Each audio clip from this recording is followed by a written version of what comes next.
Fala pessoal, recebi aqui uma mensagem de um amigo que estuda filosofia comigo e ele estava meio inquieto em relação às questões relacionadas a como a inteligência artificial vai substituir alguns empregos, algumas profissões por automações ou por tarefas que podem ser executadas pela inteligência artificial.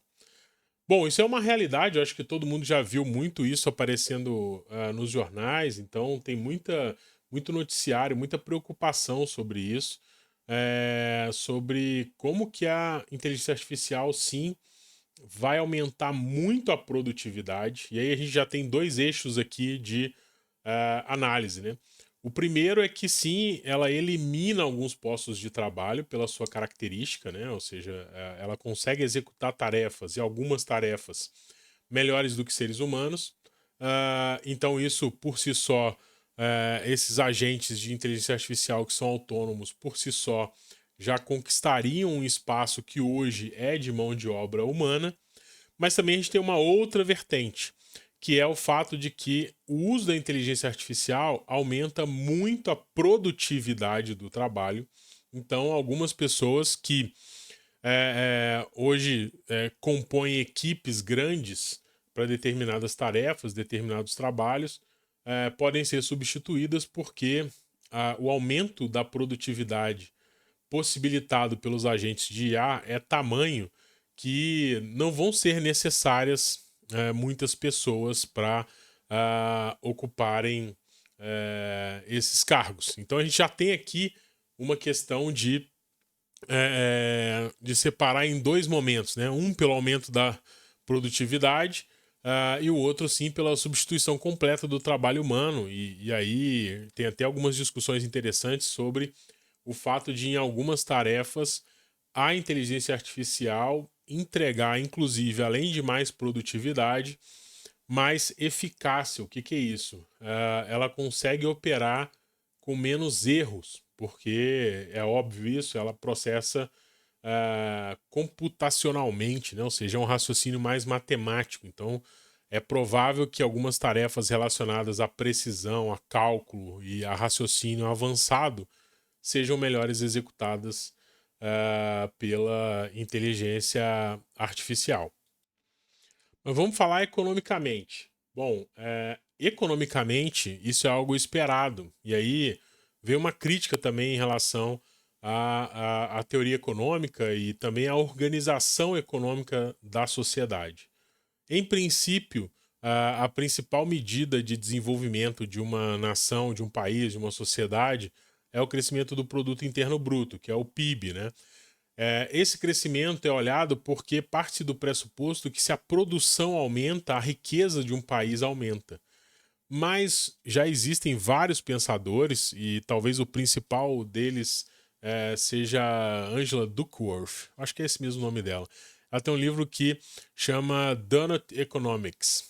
E aí a abordagem principal é que o PIB não seria um indicador muito bom para medir desenvolvimento. Ele mede crescimento, mas ele não mostra como que o crescimento da produção e da riqueza de um país é distribuído ou ainda como que essa riqueza é utilizada para melhorar as condições de vida de um país e de uma população. Então, há uma crítica aí. E por que essa crítica é importante dentro do cenário de inteligência artificial assumindo empregos e trabalhos? Porque essa busca por aumento de produtividade, de crescimento, ela causa, né, uma distorção aí, que talvez seja uma das principais críticas ao capitalismo, inclusive. Porque, apesar da produção crescer muito e de haver um incremento de riqueza nos países, a grande questão é que essa riqueza é muito mal distribuída.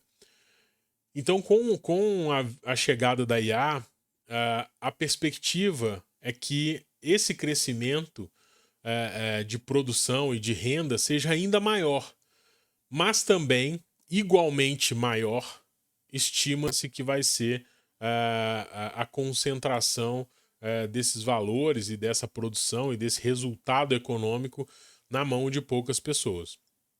E aí isso quando a gente fala sobre a IA tomando o trabalho das pessoas, ou seja, aumentando o desemprego porque ela assume tarefas em lugar de humanos, a gente tem uma complicação ainda maior, que não apenas a concentração de renda, mas o desemprego passam a ser dois problemas muito estruturais nas economias modernas de hoje.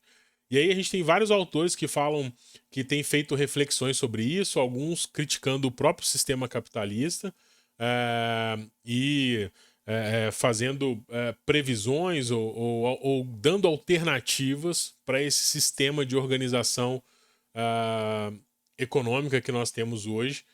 Talvez um dos principais seja o ex-ministro grego, que é o Yanis Varoufakis, inclusive que lançou um livro chamado Tecnofeudalismo, aonde ele mostra que, na visão dele, né, para ele, o capitalismo já está em declínio e já foi substituído por uma nova modalidade de arranjo econômico, que é o que ele chama de tecnofeudalismo. E ele chama de tecnofeudalismo porque as empresas de tecnologia, as big techs, elas estão desempenhando um papel que elas subtraem valor do trabalho sem necessariamente produzir riqueza, né? Ou produzindo riqueza, ou produzindo uma riqueza que é 100% direcionada a ela, e é uma riqueza muito mais financeira do que, vamos dizer assim, de estrutura. Então, por que isso é importante, né? Porque quando a gente pensa que a IA está tomando os empregos e há uma perspectiva de gerar grande desemprego, porque a IA está tomando posição de humanos nos trabalhos, em alguns trabalhos, por automações, enfim, a gente percebe que também o contexto socioeconômico muda de uma forma tão drástica que é muito difícil que os trabalhadores se recoloquem no mercado de trabalho, aprendam novas funções ou se capacitem na velocidade necessária para reingressarem no mercado de trabalho. Então, notem que existe uma questão aqui muito importante, né? Na medida que as profissões se extinguem, por exemplo, cobrador de ônibus, né? Por exemplo, secretária, porque a gente já tem agente já que tem feito atendimento, né? Atendente telefônica, enfim, uma série de outros trabalhos. Na medida que essas profissões se extinguem, é muito difícil para o trabalhador se recolocar, porque ele precisa de uma nova formação, ele precisa de uma nova capacitação técnica, uma nova habilidade a ser desenvolvida para que ele busque um outro posto de trabalho que não foi tomado pela IA. E aí entra interessante a reflexão do Yuval Noah Harari, porque ele diz o seguinte, que a velocidade com que a IA e as transformações tecnológicas acontecem é tão grande que não é possível que uma pessoa comum, um trabalhador, consiga desenvolver uma nova habilidade, criar uma nova competência a tempo de assumir um novo posto de trabalho. Porque quando ele conseguir fazer isso, esse posto de trabalho possivelmente já não existe mais ou também já foi abarcado pela inteligência artificial. Recentemente chocou o mundo uma apresentação de robôs humanoides chineses em que eles simulavam movimentos de karatê, ou seja, movimentos extremamente complexos que requerem equilíbrio, precisão, velocidade, e os robôs estavam desempenhando isso com uma qualidade bem interessante. Então, notem que para além da inteligência artificial como nós conhecemos, ou seja, que são operações de algoritmo que nem sempre são transparentes para a gente a execução, nós também temos uma corrida e um desenvolvimento de pesquisa muito significativo para robôs humanoides que também vão assumir tarefas que antes até estavam sendo consideradas inatingíveis pelo progresso da IA, mas que agora já existe uma grande dúvida. Então, por exemplo,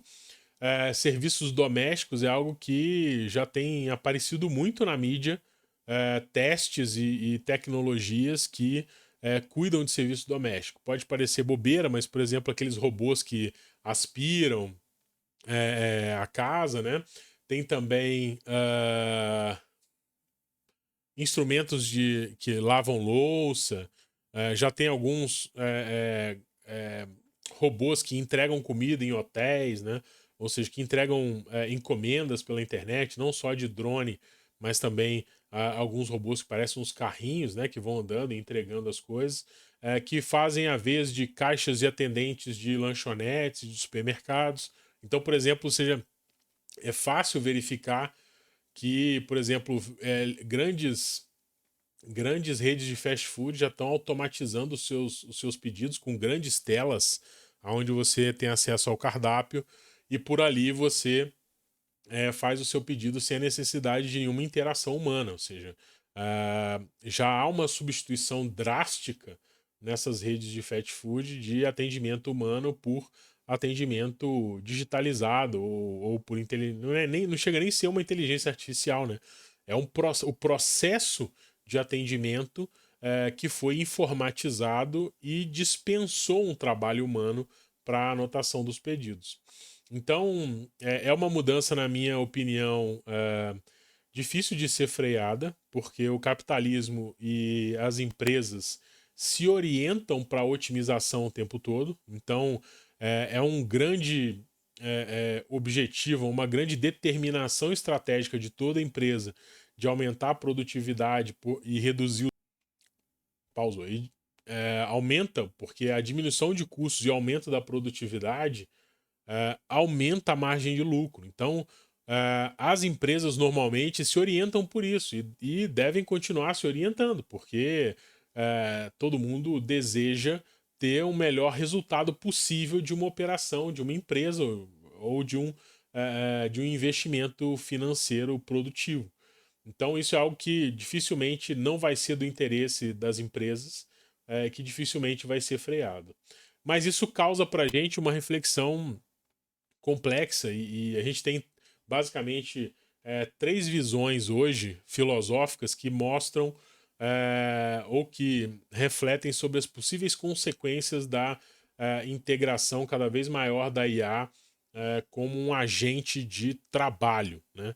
E uma das principais, a meu ver, eu acho que até a mais coerente, dado o nosso cenário hoje, e infelizmente bem pessimista, é a visão do Harari, né? O Harari diz que a inteligência artificial e a incapacidade nossa como ser humano de aprender ou desenvolver uma nova habilidade ou se capacitar para uma nova profissão é, vai fazer com que a IA tome empregos e nós, enquanto trabalhadores, não consigamos nos recolocar no mercado de trabalho. E aí a gente tem duas saídas, né? A não colocação no mercado de trabalho deixa de ser uma questão de desemprego porque a pessoa deixa de estar apta a desenvolver as atividades para onde o emprego ainda está disponível. Então é como se eu sou um economista, mas a inteligência artificial já faz muito bem o meu trabalho, não precisa mais de economista, não tem mais postos de trabalho para economista, porque a IA já dá conta de assumir as principais tarefas, como projeções financeiras e o que quer que seja além disso na atividade nossa como economista. E aí eu inicio um processo de recolocação no mercado de trabalho. Tento aprender uma nova tarefa, uma nova atividade. Só que enquanto eu estou desenvolvendo essa nova habilidade, o mercado muda de novo. E aí talvez essa profissão que eu esteja prestes a desenvolver, ou essa habilidade que eu esteja prestes a desenvolver lá no futuro, já tenha sido assumida também por uma inteligência artificial. Então, de novo, eu tenho que fazer uma nova mudança nas minhas habilidades, desenvolver uma nova competência, uma nova habilidade para voltar a pleitear uma vaga no mercado de trabalho. Notem como isso é complexo, né? E na visão do Harari, esse uso intensivo de inteligência artificial, considerando como a nossa sociedade é organizada hoje, né? Como a sociedade capitalista é organizada e como as empresas buscam lucro e os governos buscam o desenvolvimento via crescimento do produto interno bruto e não via distribuição e melhoria da renda média da população e das condições de vida, né? Segundo Harari, esse cenário tende a criar um contingente de pessoas que não são mais desempregadas, mas são inúteis. E olha como é uma reflexão profunda do Harari quando ele fala isso, né? Porque quando nós dizemos que uma pessoa é desempregada, a gente pressupõe, ou pelo menos há uma percepção de que, de alguma forma, ela pode se recolocar no mercado de trabalho conseguindo um novo emprego. Mas com a inteligência artificial, o Harari diz que não necessariamente essas pessoas vão conseguir empregos porque as habilidades delas não são mais necessárias ao mercado de trabalho. A inteligência artificial já supriu essa necessidade. Então você deixa de criar, segundo o Harari, você deixa de criar um número de pessoas desempregadas e acaba criando um contingente de pessoas que são inúteis. Ou seja, nenhuma habilidade que elas têm é necessária ao mercado de trabalho. Então isso é muito profundo, né? Mas ao mesmo tempo um raciocínio, uma reflexão muito interessante do Harari, porque muito mais do que demonstrar ou criar um cenário de pânico ou uma preocupação em relação à manutenção do trabalho e em como que as pessoas vão conseguir obter renda para suas necessidades mais essenciais e básicas, né? É também uma reflexão que mostra que nós precisamos repensar o modelo econômico, né? Talvez o desenvolvimento da humanidade seja tamanho que o capitalismo não consiga mais dar conta de produzir o bem-estar que foi produzido em algum momento na história. Então, por exemplo, uma reflexão nós pensarmos que, poxa, a gente produz muito mais comida hoje do que a necessidade de alimentação da população mundial, mas ainda assim temos um grande contingente de pessoas que ou passam fome ou vivem constantemente em situações de insegurança alimentar, consumindo menos calorias do que é necessário para se desenvolver e para a manutenção saudável das suas vidas. Então é importante a gente começar a refletir a respeito dessas questões, porque são grandes ambiguidades que são geradas pelo nosso sistema econômico hoje. Nós nunca geramos tanto crescimento e tanta inovação e, ao mesmo tempo, nunca estivemos, talvez, num cenário de concentração de renda tão,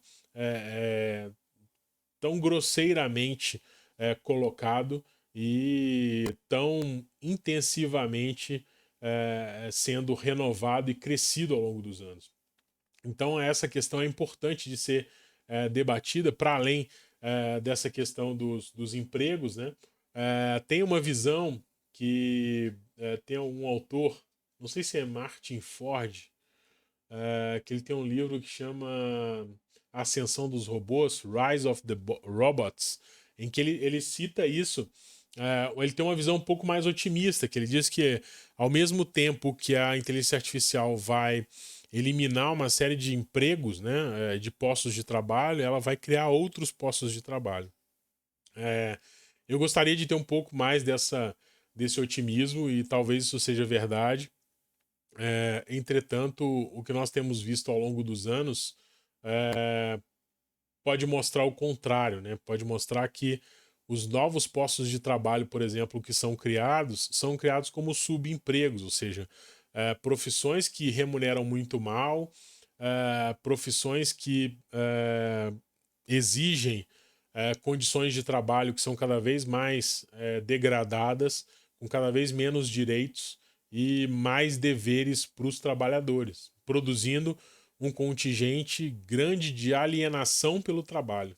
As pessoas que não conseguem exercer plenamente a sua condição de ser humano, de cidadão, porque são alienadas pelo trabalho, ou seja, são exigidas acima da conta ou têm uma característica de trabalho que as impede de exercer qualquer outra atividade que elas desejem fora do meio exclusivo do trabalho, ou seja, elas são reféns do cenário do trabalho.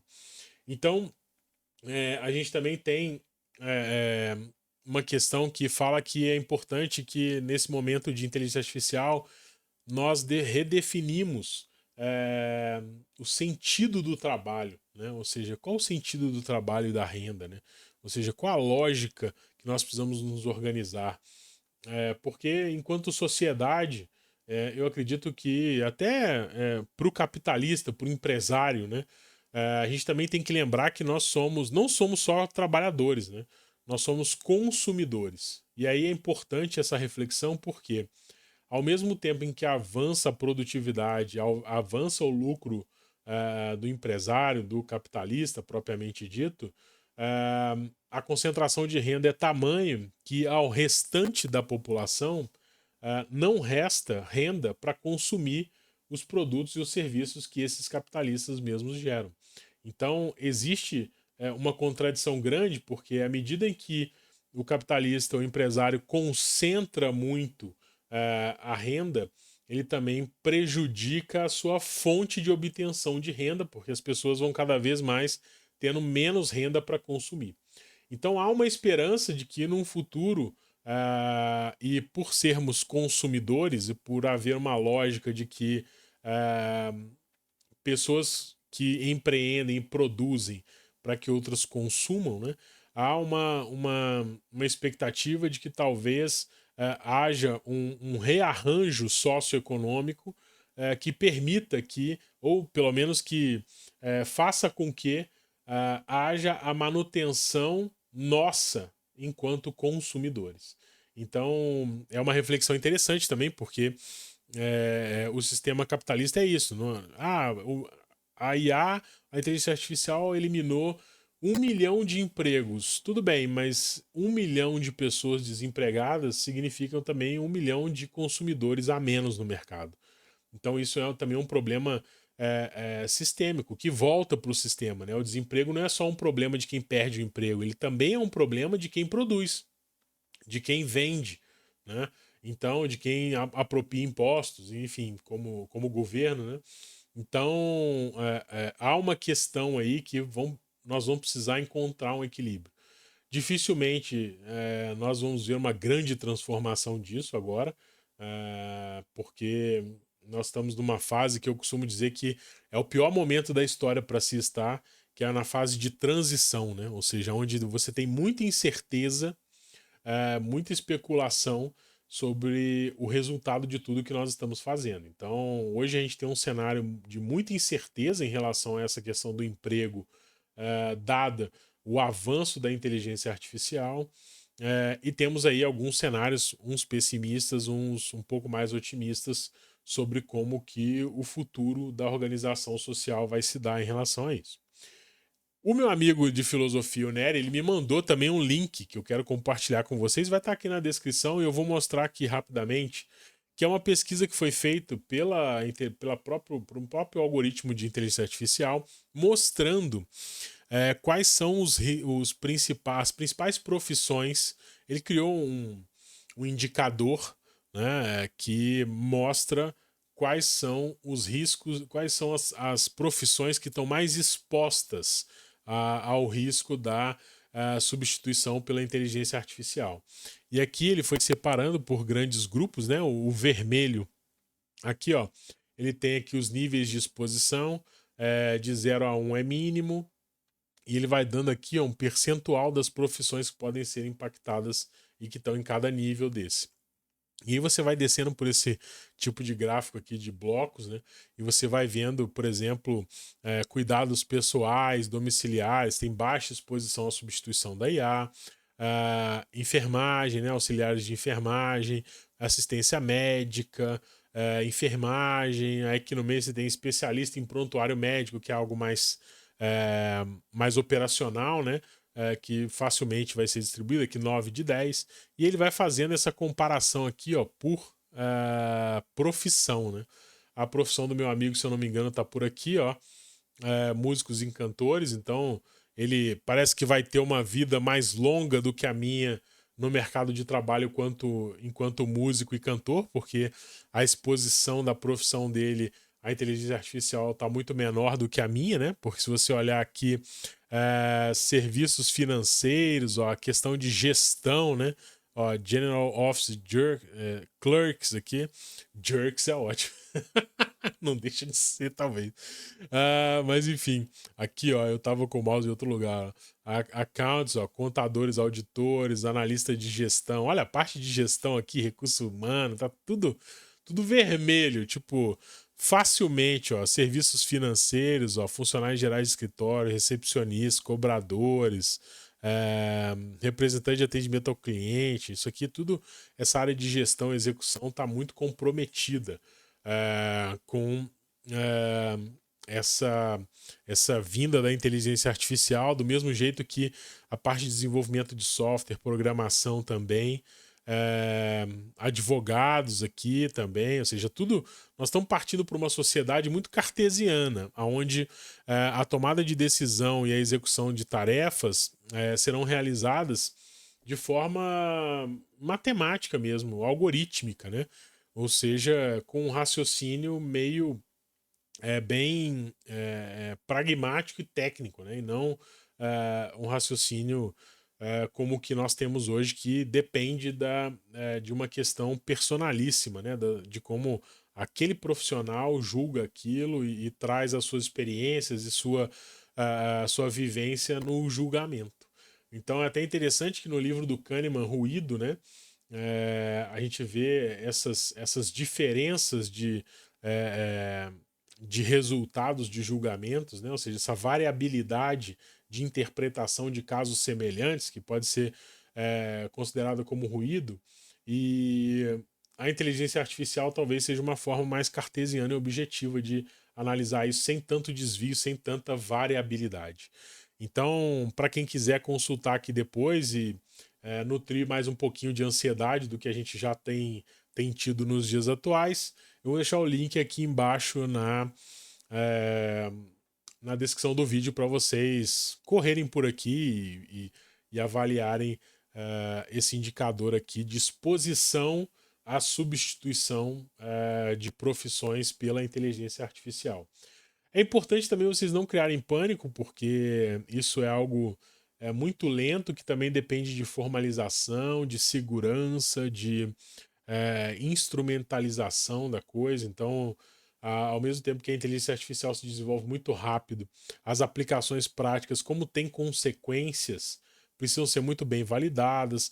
Obviamente que vai ter alguma legislação aplicada a isso, então o desenvolvimento é lento. Entretanto, essa lentidão é uma lentidão, entre aspas, é uma lentidão menos lenta do que nós vimos com a chegada de novas tecnologias no passado.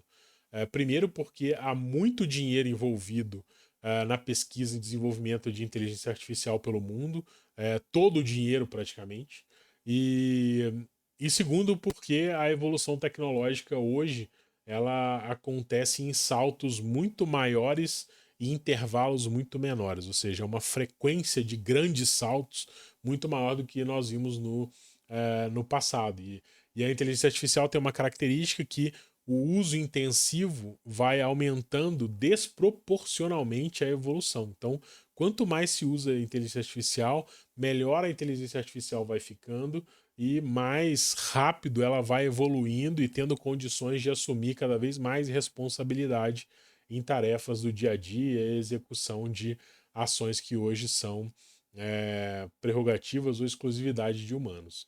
Então, não tá fácil a gente entender o que é o futuro, e é normal que seja assim, porque a gente não tem bola de cristal, mas já é possível perceber que, de alguma forma, vamos precisar repensar o nosso modelo de organização econômico-social, porque um mundo onde a IA assume grande parte do mercado de trabalho é um mundo onde as pessoas perdem muito rapidamente a sua condição de cidadãos, e que o mundo capitalista perde também, numa velocidade, se bobear, ainda maior,